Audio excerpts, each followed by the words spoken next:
de la Corte Constitucional, Mauricio González. Gracias por atendernos. Muy buenos días. Buenos días. Señor magistrado, le quiero hacer una pregunta muy concreta. Durante su ejercicio como magistrado, ¿usted se ha reunido privadamente o en su oficina con algún abogado que tenga en ese momento, cuando usted se reunió con esa persona, algún caso en la Corte? Me he reunido con personas que solicitan audiencia en mi despacho, visitas las llamamos, que no son sinónimo de lobby. Son visitas de carácter académico, de actualización jurisprudencial.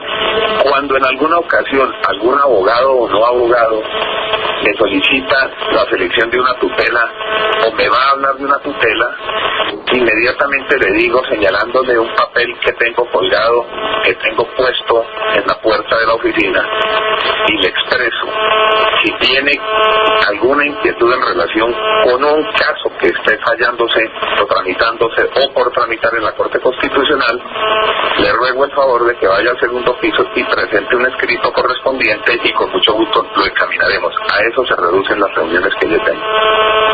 Pero la respuesta es sí. Sí se ha reunido con abogados que tienen casos en la Corte. Que no les haya aceptado la conversación, pues yo le creo. Pero sí los ha recibido.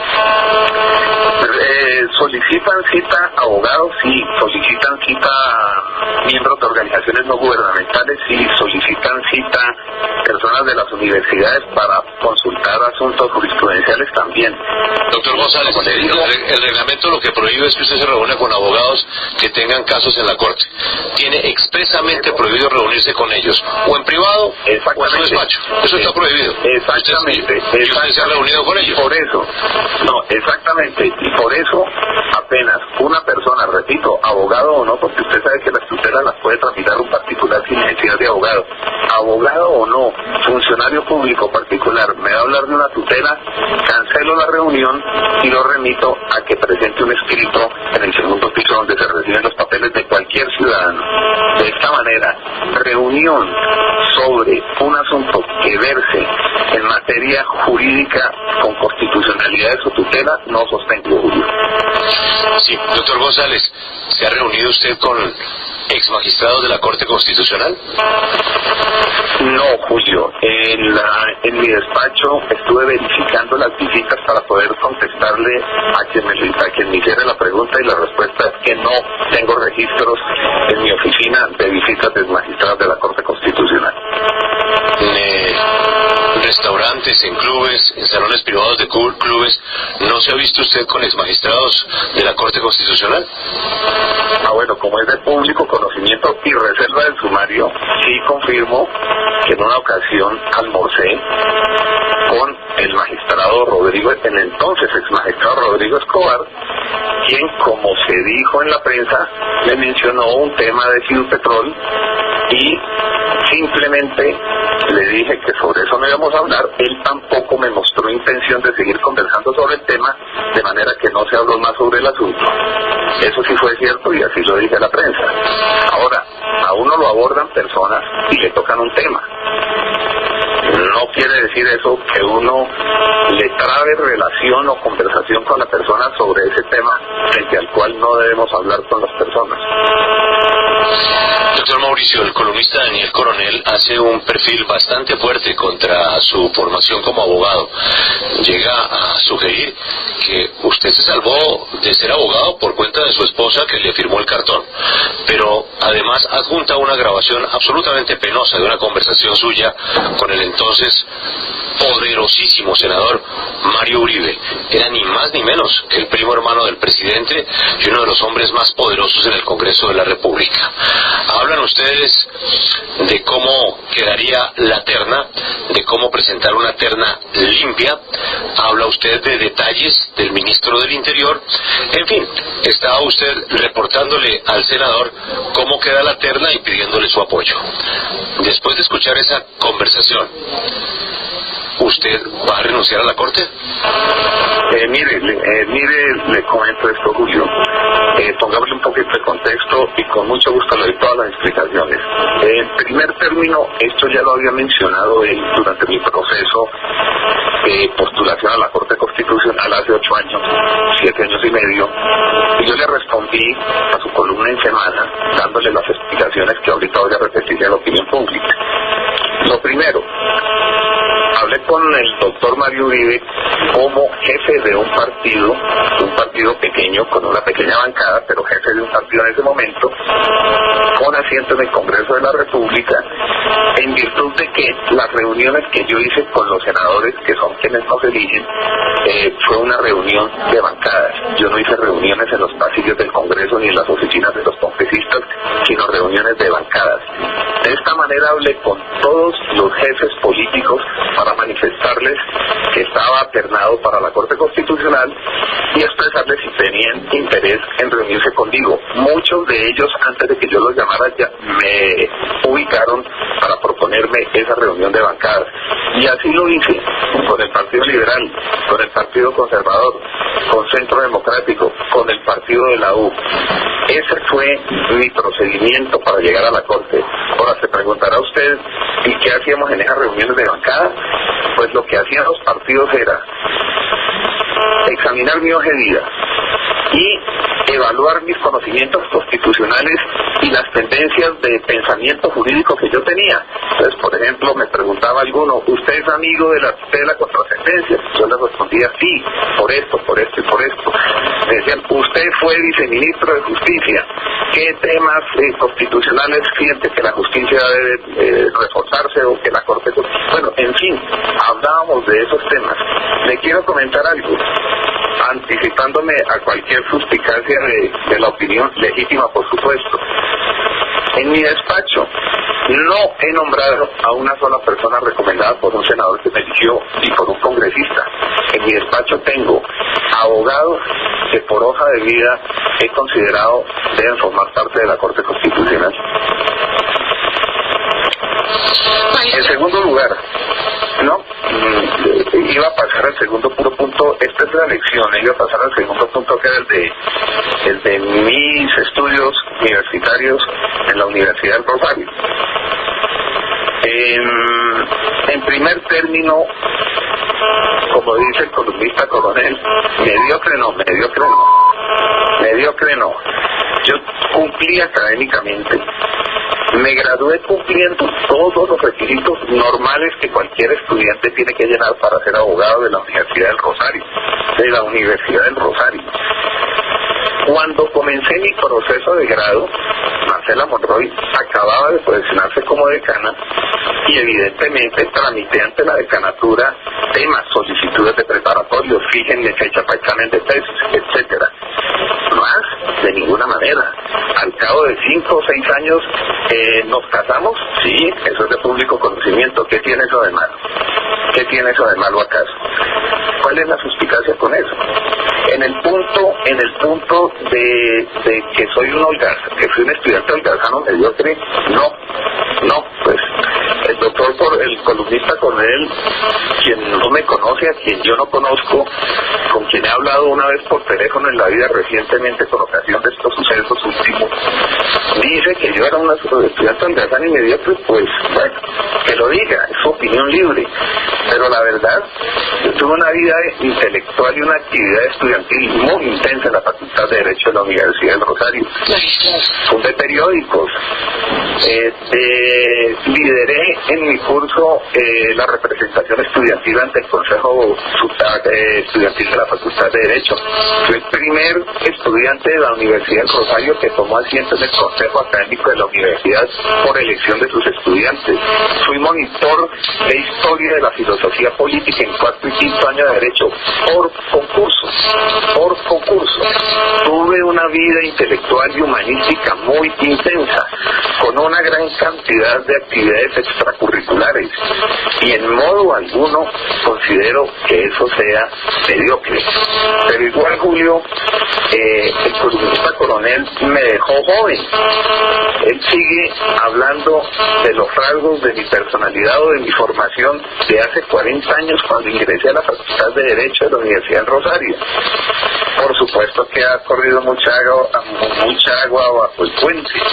Desde hace 25 años aproximadamente empecé a ser profesor de Derecho Constitucional, de Historia Constitucional, de Derecho Constitucional Comparado. Hoy soy profesor de la Maestría de Derecho Constitucional de la Universidad del Rosario, de otras universidades en provincia, en fin. Discúlpeme la interrupción. De manera que, sí, adelante, por supuesto. Sí, es que entre las cosas que se dijeron en esa grabación que usted bien explica sobre el momento en que se dio la postulación suya a la Corte Constitucional, hay algo que dice el entonces senador Mario Uribe que parece ser el modus operandi de las ternas en nuestro país, lamentablemente, y habla de una terna limpia, en donde solo haya un único candidato posible y los dos adicionales que vayan de adorno para cumplir con el requisito de que se ternó a alguien, como cuando se mete una mujer para decir, ay, es que metió una mujer dentro de la terna, pero que realmente no tiene opción alguna de ser escogida dentro del Congreso.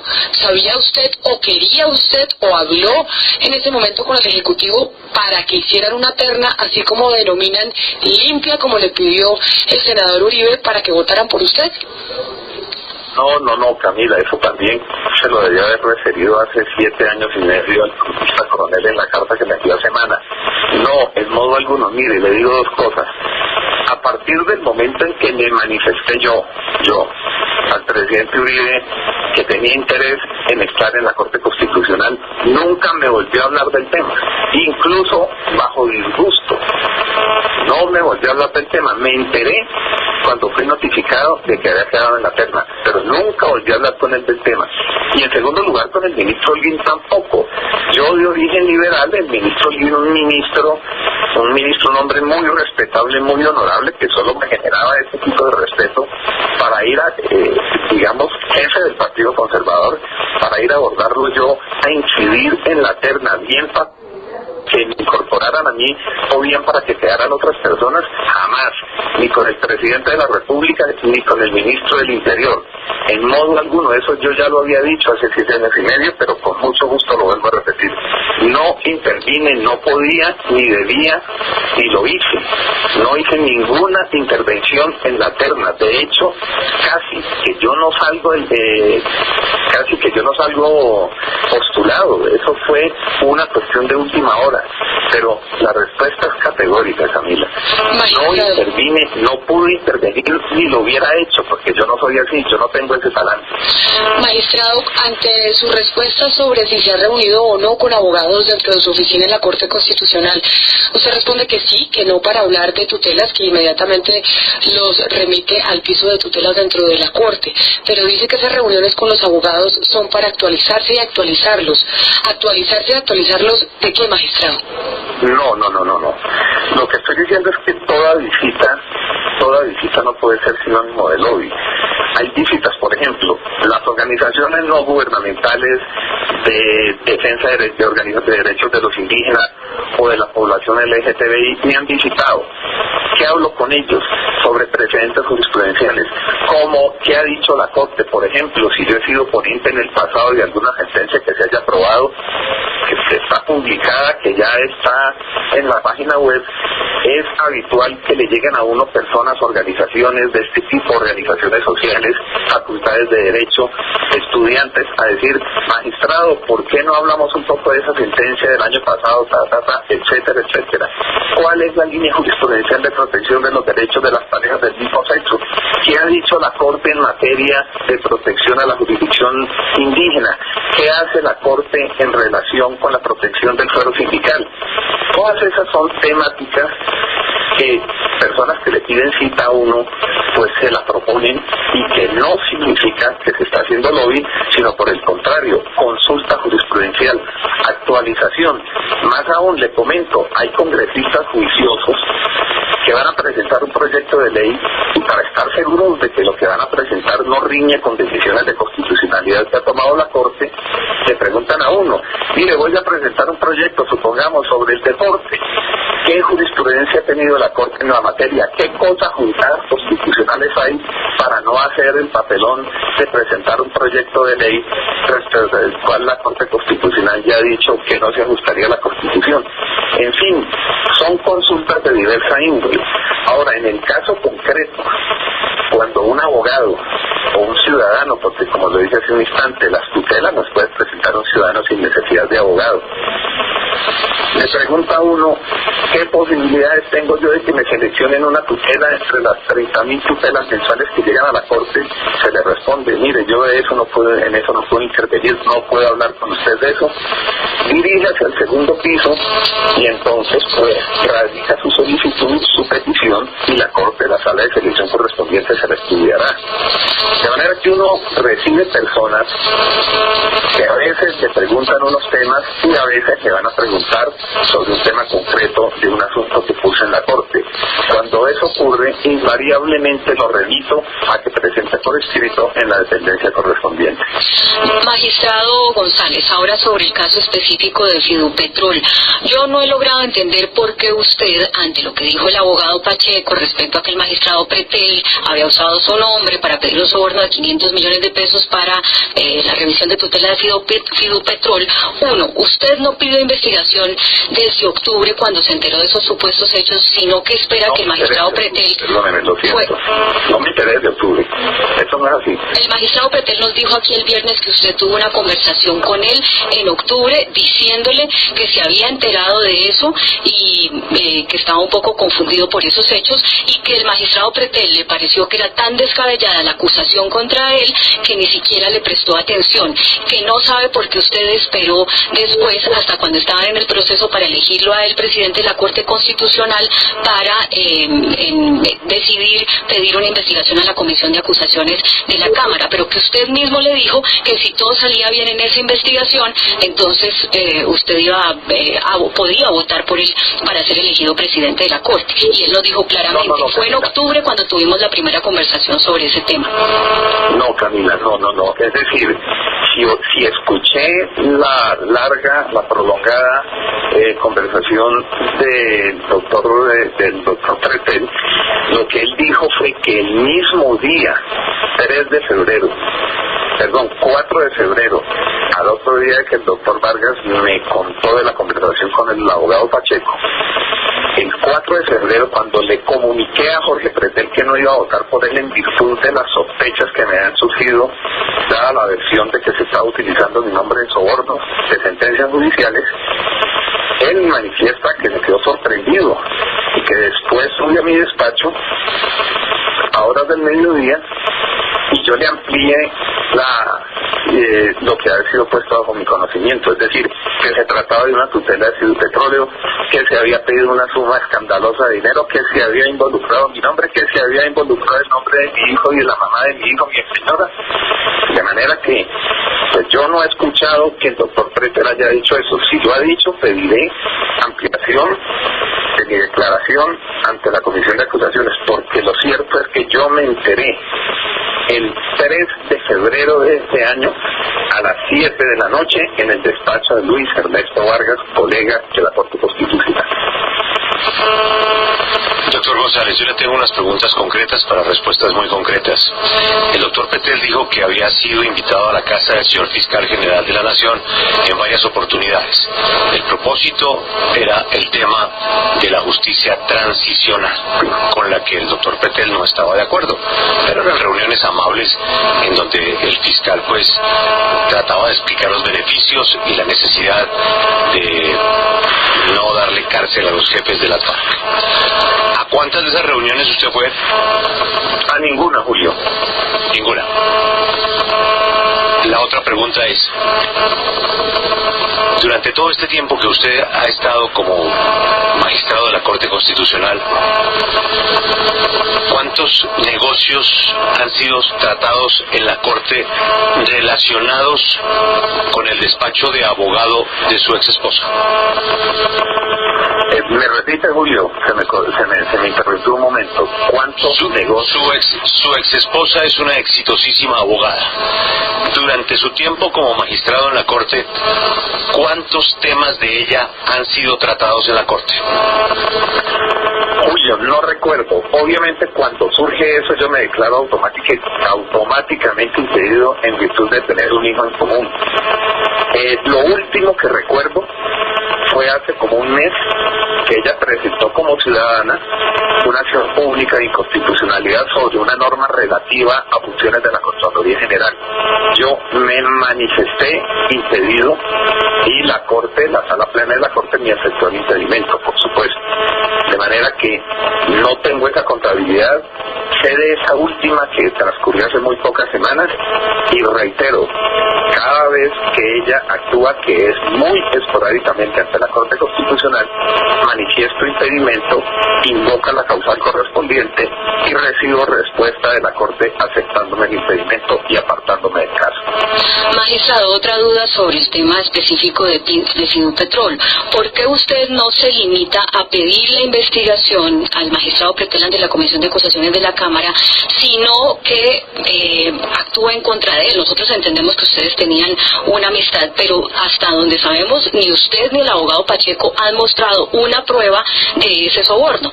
Entonces, ¿por qué no se limita simplemente a pedir la investigación? ¿Qué más sabe que no ha contado? No, eso fue lo que hice. Justamente yo no estaba, como lo dijo alguien, pues como se dijo en esta emisora, fungiendo como juez de instrucción criminal o haciendo investigaciones que corresponden a la instrucción criminal. No, yo lo que estaba haciendo era acopiando información para tener un conocimiento de lo que había sucedido. A mí me cuenta el abogado Pacheco que yo estoy involucrado en la versión de un supuesto soborno. ¿Qué hago yo? Primero, asegurarme de que se trata de una versión mínimamente seria. ¿Cómo? Verificando con Pacheco que lo que me contó el magistrado Vargas, él me lo sostiene y lo va a sostener ante una comisión de acusación. En primer lugar. En segundo lugar, corroboro lo que me dijo Pacheco con mis dos colegas, Mendoza y Vargas, y concluyo que, y en tercer lugar, busco una entrevista entre Pacheco y Pretel en mi despacho. No solo para mirar la reacción del doctor Pretel, porque me resistía a creer que eso fuera cierto, sino porque además querían medir la consistencia de las declaraciones, de las versiones de Pacheco y su disposición de colaborar con la justicia. Les resumo. En primer lugar, yo acudí a esas reuniones con Pacheco se las propuse para corroborar su dicho que me había sido llegado de oídas, e hice los cotejos de la versión de Pacheco con mis colegas por una sencilla razón, porque yo soy víctima en ese proceso, porque mi nombre estaba metido ahí, porque el nombre de mi hijo estaba metido ahí, porque el de la mamá de mi hijo está involucrada en esto. Entonces yo soy víctima en este proceso, y como víctima fui a corroborar unas versiones con la determinación de que si se resultaban corroboradas como versión, es decir, si había un testimonio, un indicio mínimamente serio, presentaba denuncia ante la Comisión de Acusaciones. Yo no estoy desconociendo la presunción de inocencia, yo no estoy condenando al doctor Pretel. Pedí a la Comisión de Acusaciones que investigara esa versión del doctor Pacheco para establecer la verdad de los hechos. En condición de víctima, de doble víctima, de víctima personal a título individual y de magistrado de la Corte Constitucional. Magistrado González, quizás dos dudas sobre respuestas que usted ha dado en esta entrevista. Uno, usted dice que no fue nunca a la casa del fiscal general Eduardo Montalegre a esas reuniones. La pregunta es, ¿lo invitaron? No me invitaron. Y la segunda, hablando del caso Fidupetrol, ¿alguna vez el magistrado Jorge Pretel le habló a usted de la tutela de Fidupetrol? ¿Alguna vez le comentó algo referente a esa tutela antes de que usted se enterara de las versiones del abogado Pacheco? No, eso lo he reiterado en todas partes, no me lo dijo. Y le agrego, y no me extraña que no me haya hablado de eso, porque es que a mí nadie me aborda para proponerme nada torcido ni nada ilícito, porque el mico sabe en qué palo trepa, porque yo soy un abogado y un magistrado que no doy pie a que me hagan ningún tipo de propuestas indebidas. El doctor Pretel goza de presunción de inocencia y tiene derecho a su defensa. Y reitero, no me habló nunca de la tutela de Fidupetrol y mucho menos me sugirió, me propuso o me pidió que fallara en tal sentido, porque esas cosas a mí nadie me las propone ni permito que nadie me las haga. Magistrado, la última pregunta es la primera que le hice sobre su renuncia. Voy a la ley 190 de 1995, tráfico de influencias, artículo 147 del Código Penal. Tráfico de influencias para obtener favor de servidor público, el que invocando influencias reales o simuladas reciba, haga dar o prometer para sí o para un tercero dinero o dádiva con el fin de obtener cualquier beneficio de parte del servidor público en asunto que éste se encuentre conociendo o haya de conocer, incurrirá en prisión de... Adecuemos la película a su llamada telefónica. 1. El que invocando influencias reales y simuladas. Él invocó su influencia como secretario jurídico de la presidencia, me dice el constitucionalista, a quien le pedí el concepto, pues era de notorio conocimiento que desempeñaba ese cargo. Y con relación a Mario Uribe, lógicamente este señor, siendo senador, sabía de las influencias o de la dignidad del cargo desempeñado por el doctor González, que es usted. 2. Haga dar o prometer para sí o para un tercero dinero o dádiva. Aquí no se refieren en la grabación a dinero, pero sí a una dádiva. ¿Cuál era? La de lograr el cupo en la Corte Constitucional. Además, llama a Mario Uribe para hacerle casi prometer o comprometerlo con su voto como senador para dicho comitivo. 3. Con el fin de obtener cualquier beneficio de parte del servidor público. El beneficio es el voto de Mario Uribe, quien como senador era servidor público. El significado de dávida es donativo o regalo desinteresado. Un escaño en la Corte Constitucional es un regalo desinteresado. Doctor González, a propósito de arreglar la institucionalidad de la justicia en Colombia que está pidiendo el presidente, ya el doctor Pretel nos ha dicho que a todos ustedes les tiene un cuento y que nadie puede levantar la mano y decir yo no hice o yo no fui. Aquí hay una grabación suya. ¿Es suficiente para renunciar a esa grabación? Julio, a uno le queda mal litigar en causa propia y aferrarse de un cargo. A mí me quedan 6 meses como magistrado de la Corte Constitucional y me dije que no iba a referirme a la situación personal en cuanto a que si usted renuncia o usted rehúsa renunciar, etcétera. Voy a responderle en los siguientes términos. No he hecho tráfico de influencias en mi vida ni he asumido ninguna conducta delictiva. Soy un hombre limpio, no tengo rabo de paja, duermo en paz, no tengo nada que deberle a la sociedad en materia de conductas o de comportamientos irregulares. De manera que no le voy a responder sobre mi permanencia o no en el cargo porque no me gusta estar litigando en causa propia y referirme a mi condición de magistrado o al hecho de renunciar o no renunciar. Lo que sí quiero dejar en claro es que no incurro en ningún delito ni de tráfico ni de otra cosa porque soy un tipo recto. Me he esforzado en la vida por construir un patrimonio moral. De manera que mi respuesta es esa, Julio. Pues yo le voy a presentar la grabación a los oyentes y a los abogados que nos están escribiendo. Si esa conversación no es tráfico de influencias, pues deberá tener otro calificativo.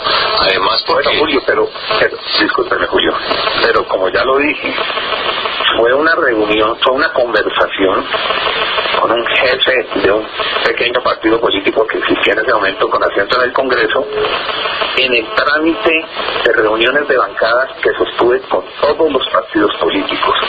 Cuando yo me reuní con los partidos políticos, pues con todos los partidos políticos, tal vez con excepción del Polo Democrático, y bueno, y de algunos otros, los que le mencioné, cuando yo me reuní con esos partidos, puse a disposición de ellos mi nombre en la terna de la Corte Constitucional. No estaba haciendo ningún tipo de tráfico de influencias, estaba en un proceso de formación del consentimiento o de la opinión que ellos tuvieran sobre no, para ver si estaba doctor González, yo lo respeto a usted enormemente, pero no puedo estar de acuerdo. Usted está en una conversación no con el jefe de un pequeño partido político, usted está en una conversación con el senador que más poder tenía en ese momento en el Congreso, y usted lo sabe. Pero ahora no vengamos a decir que Mario Uribe, él manejaba un grupito político. No, Mario Uribe era el poder detrás del trono en el Congreso. Entonces no subestimemos la conversación. Y no me puede negar que lo que usted está negociando con él es ni más ni menos que poner dos nombres insignificantes para que la terna pase limpia. Eso se llama tráfico de influencias y manipulación de la terna. No, perdón, eso es lo que él me dice o recomienda según esta conversación que debo hacer. Yo no sé. Vamos a seguir con la misma historia de todos ustedes de convencernos de que es que a ustedes les dicen cosas y ustedes no protestan. Dígame en qué momento en esa grabación usted protestó, le colgó el teléfono, no me falte el respeto. No, nada, es igual que las reuniones en su oficina. Son unas personas que van a hablarle de unos negocios y usted les saca un papelito y les dice, por favor vaya al segundo piso. ¿Y usted cree que los colombianos nos vamos a sentar a creerles los cuentos a todos ustedes hasta cuándo? No, pero yo no lo dije, perdón, pero yo sí di respuesta a ese momento hace 7 años y medio. Yo le envié al columnista coronel. Yo no tengo ni idea qué respuesta le dio al columnista. Yo lo que estoy oyendo es una grabación, una grabación impresentable en cualquier lugar del mundo, magistrado. Mire ustedes lo que significa la majestad de ser un juez en los Estados Unidos, en un país desarrollado. ¿Quién acepta esa conversación? ¿Quién acepta lo que estamos hablando? Esta grabación tiene dos aspectos. Uno, donde yo le digo que quedé en la terna, y otra donde él me dice una cosa. No, de verdad, si para eso es la declaración, para eso es la reunión que están planeando los magistrados de la Corte, ahórrense la reunión porque no les vamos a creer. Ahora resulta que las víctimas están buscando a sus victimarios. Lo que hacen las víctimas es denunciar. Y ustedes no denunciaban porque todos estaban tapados con la misma cobija. No, señor, eso es lo que pienso. Déjeme decir dos cosas.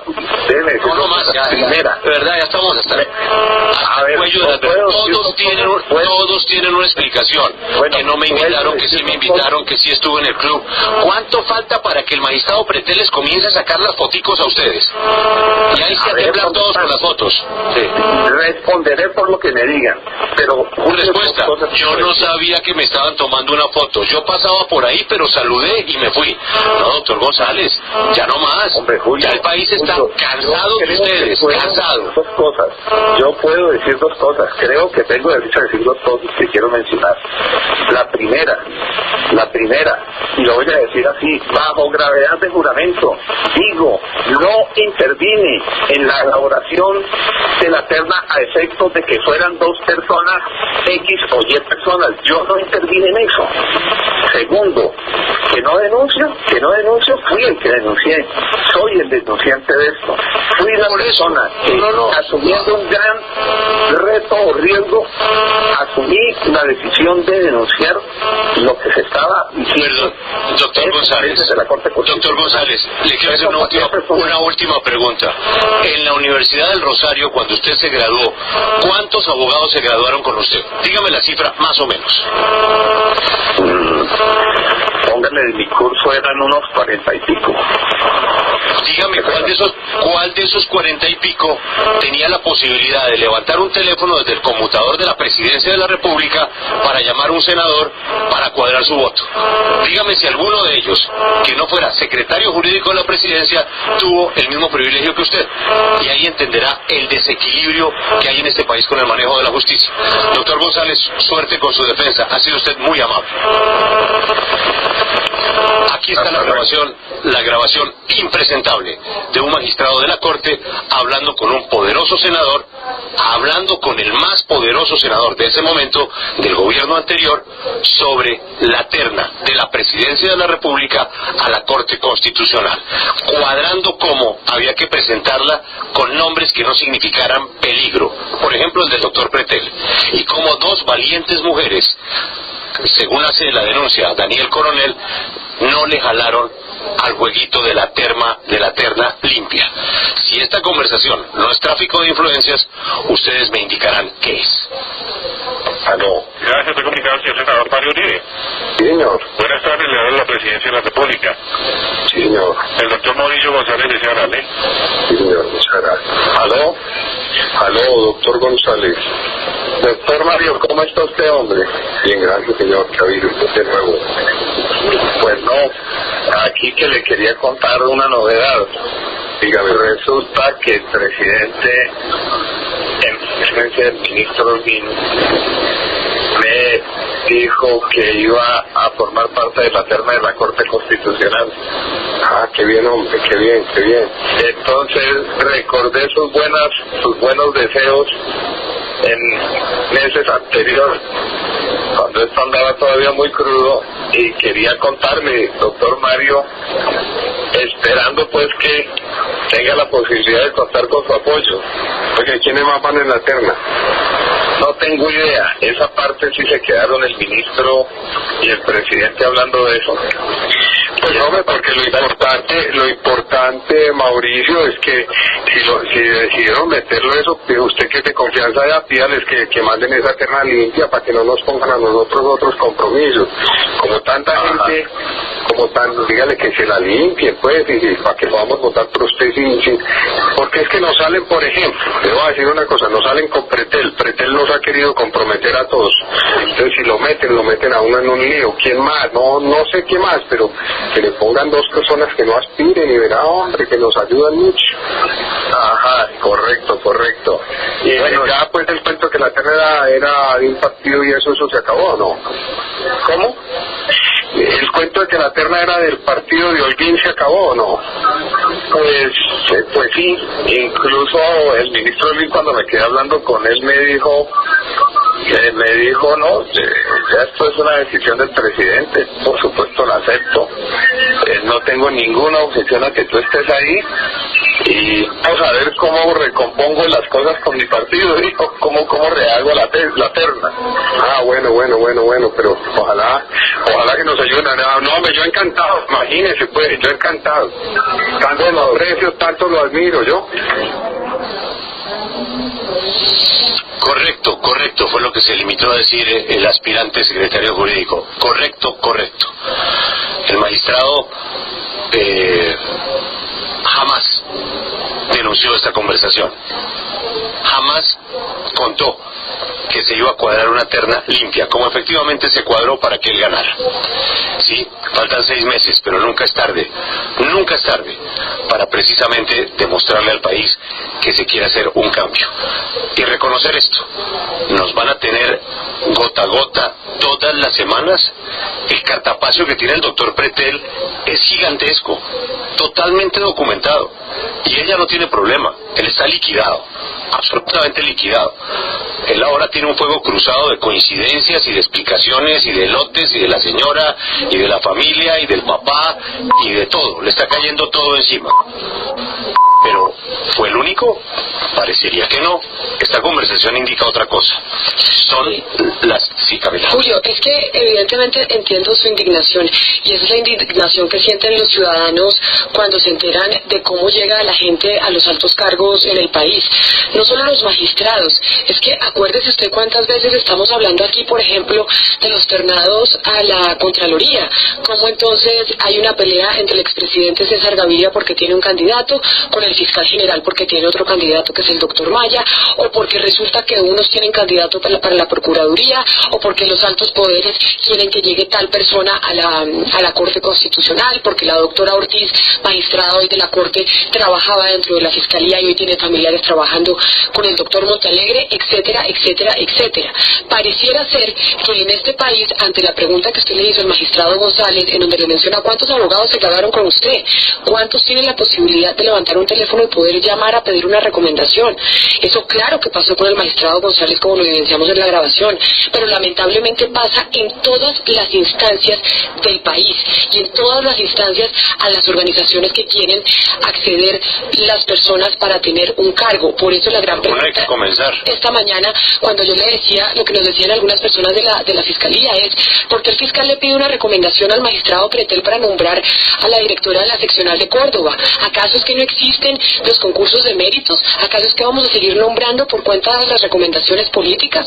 Es decir, este es un problema endémico de las instituciones del país, pero acá evidentemente todos tienen que hacer un mea culpa y cambiar que la gente llegue a sus cargos por cuenta de los méritos y no de las relaciones políticas. Pero eso es muy difícil porque eso no solo pasa en Colombia, pasa en todas partes del mundo, incluso en la democracia a la que siempre miramos, que es la de los Estados Unidos, la principal en donde pasan estas cosas. Ante la propuesta ilegal de Mario Uribe, el señor contesta, correcto, correcto. Ahora se nos olvida por qué estamos oyendo esta grabación, ¿no? A Mario Uribe no le estaban siguiendo el teléfono precisamente para oírle esta conversación, ¿no? A Mario Uribe le estaban siguiendo el teléfono para confirmar lo que después se confirmó y lo judicializó de qué manera. Y mientras tanto, de la Presidencia de la República, del conmutador de Palacio, lo llamaban para cuadrar la terna. Fantástico. Ya regresamos, esta es la W.